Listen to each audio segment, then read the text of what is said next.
Narito kami guys sa Gays Sanctuary. Sanctuary ito ng mga flowering plants at saka fruit bearing plants. Meron din ditong restaurant.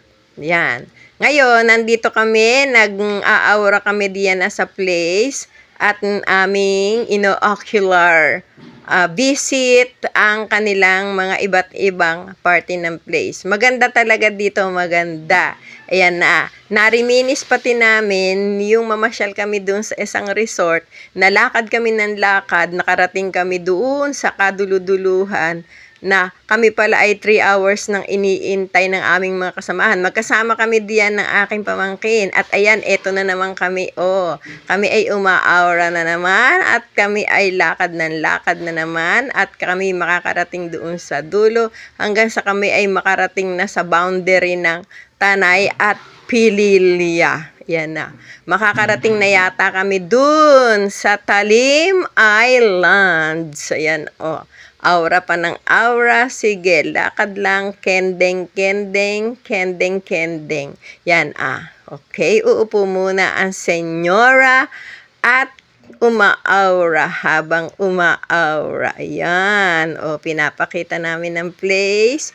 Iyan ay maraming mga halaman na mga fruit-bearing plants at marami may terraces sila ng ng mga flowering plants. Ayan, andyan. Ito ay nasa isang side at aming pinapasyalan dahil naisipan naming umaura-aura ng aking pamangkin. Yan.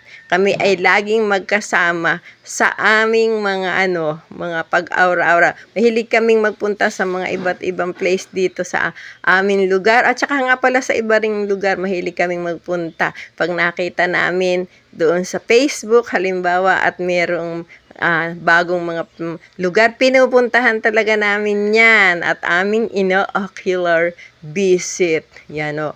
Ultimo nga kasulok-sulukan ng kanilang place, ayan na aming pinupuntahan. Sige, lakad pa ang senyora na kunwari, iyan ay aking asyenda. Binibisit ko kunwari ang aking asyenda. Yan, na ipinagkakatiwala ko sa aking mga gardener ang mga pananim.